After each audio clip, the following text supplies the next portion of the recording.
El gobierno cubano confirmó que mantuvo conversaciones directas con una delegación de alto nivel de Estados Unidos. El encuentro se inscribe en la política de máxima presión impulsada por la administración de Donald Trump, caracterizada por el endurecimiento de sanciones económicas y medidas sobre el sector energético, con el objetivo de presionar al gobierno cubano tras décadas de crisis estructural en la isla.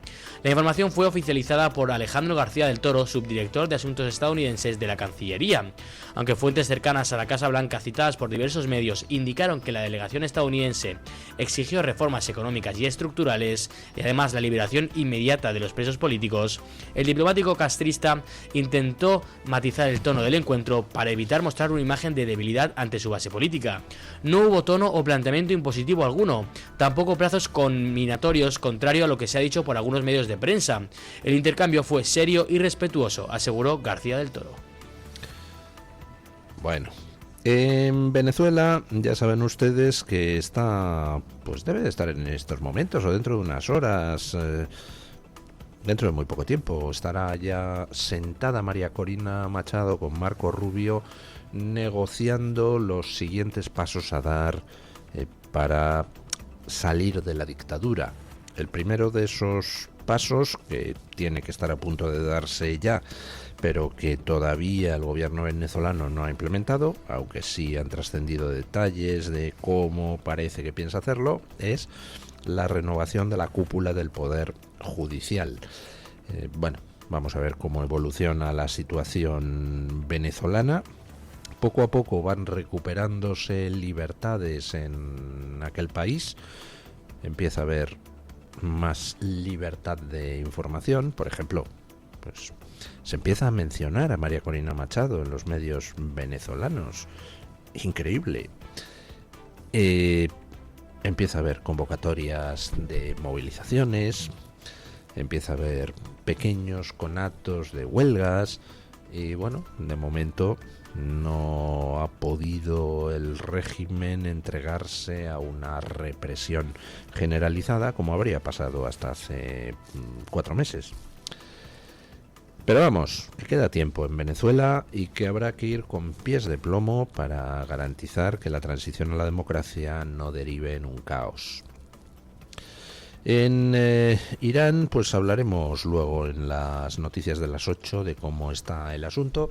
El régimen iraní ha colapsado, está derrotado y ahora se trata simplemente de hacer que los sectores más ultramontanos acepten poner por escrito lo que en la práctica será una rendición del régimen de Irán.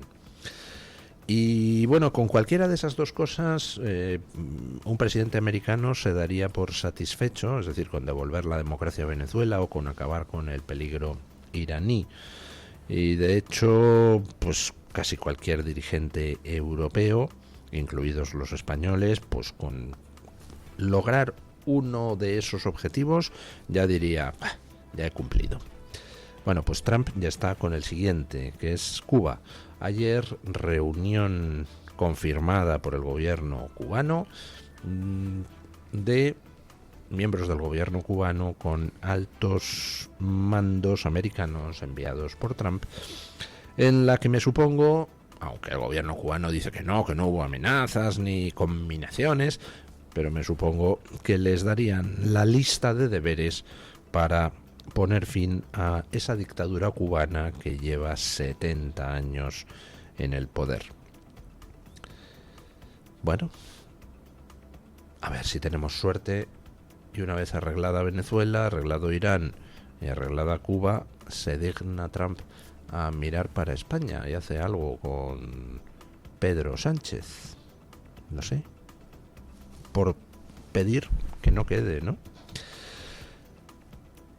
Bueno, ya saben ustedes que en lo de Adamuz no fue solo el escándalo de cómo el dinero que tenía que haber ido a mantenimiento de las vías de tren se lo gastó el PSOE en putas y en llevárselo crudo, sino que además, con posterioridad al accidente, se ha producido un episodio tremendamente sospechoso de sustracción de pruebas. Igual que en el 11M desaparecieron los escenarios de la masacre y lo desguazaron y destruyeron, pues aquí en Adamuz resulta que se presenta por encargo de Adif un pelotón de gente a llevarse vías y, como ha dicho la UCO, pues resulta que es que en algunos casos lo que se llevaban eran vías cuyo origen no podían acreditar. Vamos, que se habían pagado vías en condiciones y alguien había puesto vías de calidad imposible de verificar y de origen imposible de constatar. Bueno, pues se llevaron en contra de las instrucciones de la jueza las vías de madrugada, saltándose un cordón policial. Y, hombre, pues no sé, en mi pueblo eso se llama obstrucción a la justicia y manipulación de pruebas, ¿no? Bueno, pues menos mal que alguien hace algo. Vox presenta una denuncia por obstrucción a la justicia contra los responsables de la retirada de material. Vox ha presentado una denuncia ante la sección de instrucción del Tribunal de Instancia de Montoro, Córdoba, por la presunta modificación o destrucción de pruebas del accidente ferroviario ocurrido en Adamuz el 18 de enero por posibles delitos de obstrucción a la justicia y encubrimiento. La denuncia se apoya en un informe de la Guardia Civil que recoge actuaciones sobre material ya intervenido y precintado sin autorización judicial ni supervisión de sus custodios. Aunque inicialmente estaba correctamente asegurado, los agentes constataron después que quedó sin vigilancia. Según Vox, estas actuaciones suponen un riesgo de alteración o pérdida de pruebas y podrían comprometer la investigación. Además, señala que las órdenes habrían partido de la presidencia de Adif sin conocimiento judicial. Por ello, solicita diligencias para esclarecer los hechos y depurar responsabilidades, al considerar que lo ocurrido puede afectar gravemente al esclarecimiento del accidente. Pues, como de costumbre, llevando el testigo de la lucha en el frente judicial contra el PSOE, es Vox quien presenta una denuncia por obstrucción a la justicia y encubrimiento tras la destrucción de pruebas en el accidente ferroviario de Adamuz. Ya lo he comentado en muchas ocasiones, de todo lo que ha pasado en el frente judicial en los últimos tiempos. Una de las cosas que más me llamó la atención fue ver cómo a García Ortiz, el delincuente que fungía de fiscal general del Estado, se le condenó pues porque hubo gente como Vox que presentó denuncia contra él. Quien no presentó denuncia contra García Ortiz fue el Partido Popular. Es decir, si se le condenó no es gracias al Partido Popular, porque no presentó denuncia.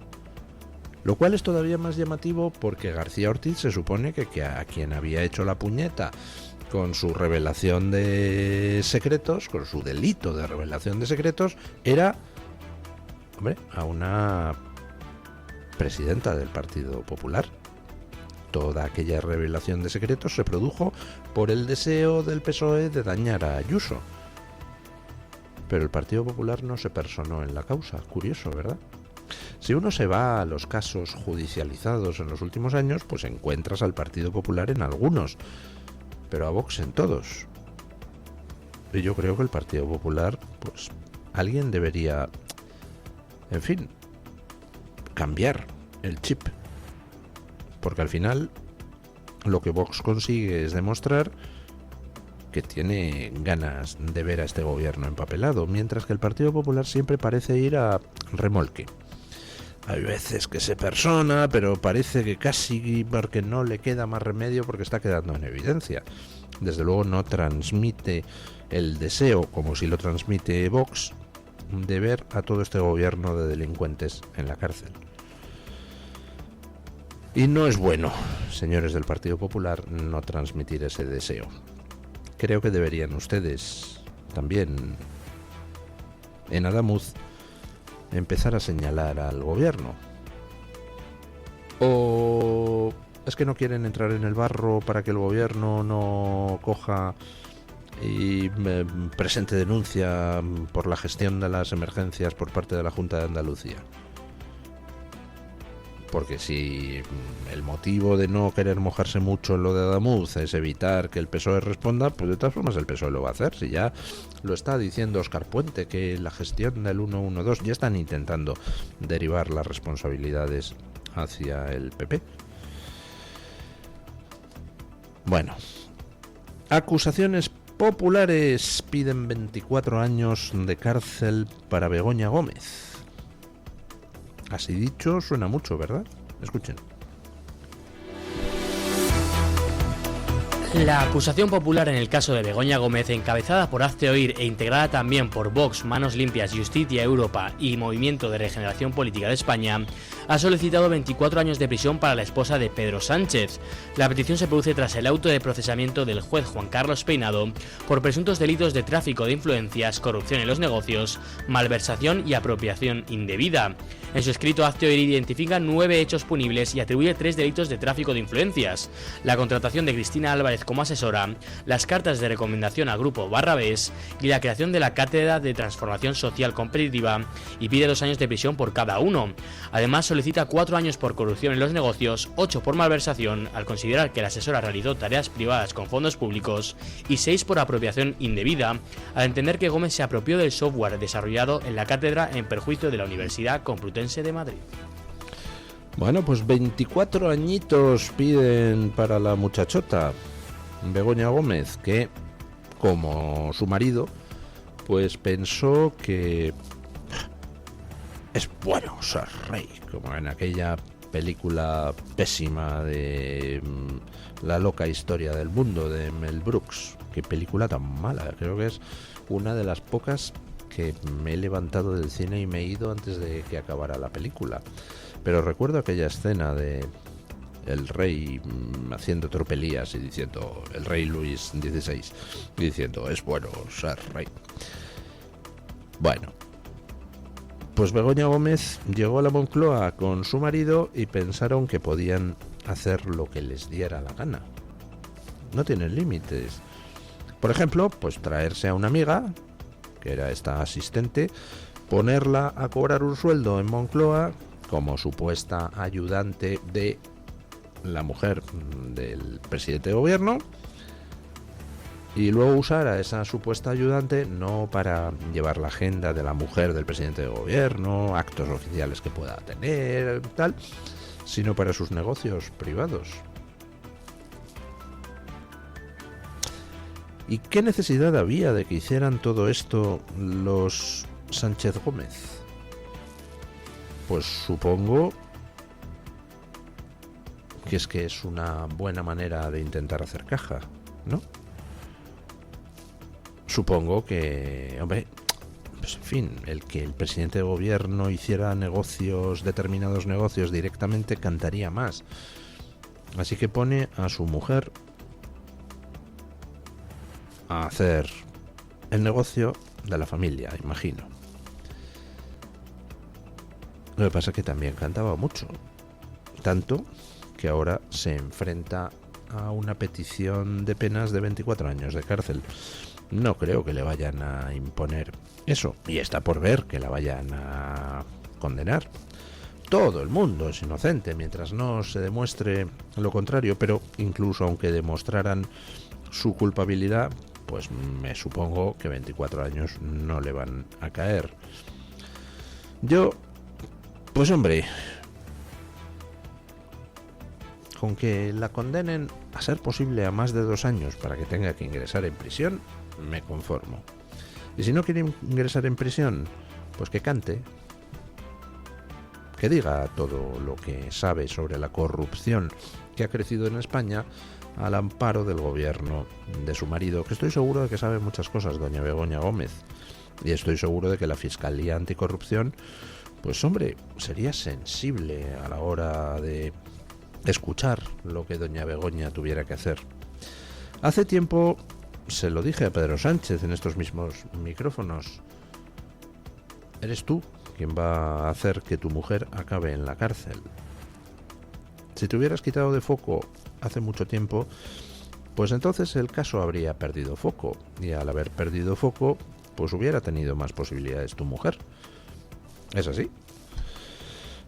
Así que nada, Begoña, agradéceselo a Pedro, que lo mismo te vemos a ti en prisión antes que a él. Hablando de Pedro I el cobarde, el galgo de Paiporta, vuelve a dar plantón a los reyes para evitar los abucheos.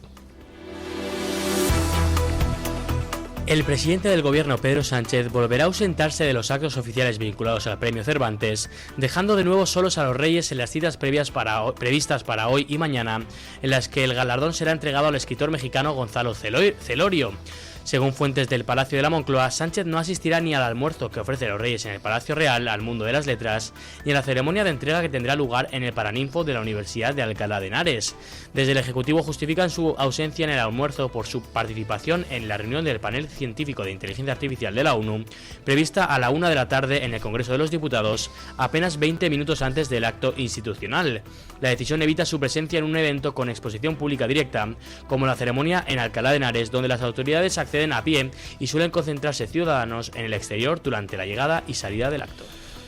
Sánchez ya solo se puede mover en España con una cápsula de seguridad que despeje de gente la zona en un radio de, 200 metros. Dentro de poco, pues va a empezar a desalojar ciudades enteras para poder ir a algún sitio. Claro, eso tiene un problema, y es que hay lugares donde no puedes hacer esa cápsula de seguridad. Por ejemplo, pues cuando hay un acto que es en algún lugar donde la gente se suele concentrar, pues hombre, ya hemos visto cómo se las gasta en el desfile de las Fuerzas Armadas, enviando cada vez más lejos al público. Pero eso se ha ido haciendo a lo largo de los años. Aquí, pues en la Universidad de Alcalá, de repente decir no, y no permitimos que a un acto de los Reyes se acerque el público a menos de 500 metros de el lugar de la universidad donde se va a celebrar el acto. Hombre, pues quedaría un poquito mal. Así que, ¿qué hace Sánchez? Borrarse del acto para evitar los abucheos. Porque los abucheos son imposibles de evitar. Imposibles de evitar si Sánchez va, claro. ¿Por qué? Pues porque Sánchez está demostrando no que odie a los españoles, sino que los desprecia hasta extremos insospechados. No solo no le importan nada a los españoles, sino que está dispuesto a sacrificarlos, es decir, a causarles daño en beneficio personal. Sánchez es la reencarnación, 2 siglos después, de Manuel Godoy, uno de los personajes más destructivos de nuestra historia, que también, como Sánchez, sacrificó todos los intereses de España, incluida la política exterior, a sus propias ambiciones personales, hasta el punto de que negoció con Napoleón durante 4 años para ver si le nombraba rey de algún trocito de Portugal y así escapar a la acción de la justicia para que no le pidieran cuentas por su corrupción. Y gracias a esas negociaciones, que por supuesto Napoleón aprovechó para tomarle el pelo, pues España fue invadida en 1808. Sánchez es la reencarnación de aquel canalla llamado Manuel Godoy. Exactamente lo mismo, vendiendo los intereses españoles, vendiendo la política exterior española a cambio de una promesa de colocación futura. Promesa de colocación, pues que puede ser como lobista en algún lado o como, yo qué sé, mamporrero de la familia Soros, cualquier cosa de esas. Algo que le permita subsistir el resto de su vida y escapar a la acción de la justicia. Bueno, pues a Manuel Godoy no le salió bien y espero que a Sánchez tampoco. Hay un personaje curioso en el Partido Socialista que es Salvador Illa, que por algún motivo ha escapado de todos los casos de corrupción, y eso que los datos en torno a lo que hizo durante la pandemia pues son escalofriantes. ¿Se acuerdan ustedes de aquel macrocontrato de 2.000 millones de euros? ¿Se acuerdan ustedes de aquellas empresas implicadas en aquel macrocontrato que resulta que ni existían, estaban por Hong Kong, pero eran falsas? ¿Se acuerdan ustedes de aquellas empresas de distribución de bebidas que de repente encontraron la vocación sanitaria? ¿Se acuerdan ustedes de aquellas empresas con sede en Cuchitriles de, creo recordar que era Hospitalet de Llobregat o alguna de estas? Bueno, pues Illa ha escapado de todo hasta el momento. Aunque bueno, a lo mejor tenemos suerte y deja de escapar. Yo me pregunto quién le protege a Illa. ¿En qué grupo de ayuda mutua está metido Salvador Illa para que hasta el momento se haya escapado? Pero bueno, una noticia que le toca de cerca, escuchen. El jefe de gabinete de Salvador Illa, Eduard Rivas, está siendo investigado por presunto desvío de fondos públicos durante su etapa como alcalde de Esparraguera. Según informó el diario El Periódico, los Mozos de Escuadra requisaron su teléfono móvil el pasado 15 de enero por orden de un juzgado de Martorell dentro de una investigación sobre contratos municipales. La causa analiza posibles irregularidades en adjudicaciones del ayuntamiento durante el mandato de Rivas, quien dejó la alcaldía en 2024 para incorporarse al equipo de Illa. Actualmente figura como investigado y ya ha declarado con asistencia letrada. Las pesquisas se centran en la Fundación para la Inclusión Laboral y tratan de determinar si parte de los fondos públicos destinados a esta entidad fueron utilizados para fines ajenos a su actividad. El análisis del móvil aún está pendiente y el juzgado mantiene abierta una pieza separada bajo secreto. Que le han incautado el teléfono al jefe de gabinete de Illa por un desvío de fondos públicos en su etapa de alcalde de Esparraguera. Bueno, a lo mejor en el teléfono encuentra la UCO o quien le haya, o los Mozos de Escuadra le encuentran algún tipo de información con respecto a alguna otra corruptela. Digo yo que como jefe de gabinete de Illa tiene que saber muchas cosas. E insisto, Illa era el responsable máximo durante la pandemia. Illa era en definitiva el que podía dar el ok o no a todo. Porque era el mando único centralizado, nombrado así por el gobierno. Así que bueno, pues a ver qué nos depara el futuro, a ver qué cositas podemos saber.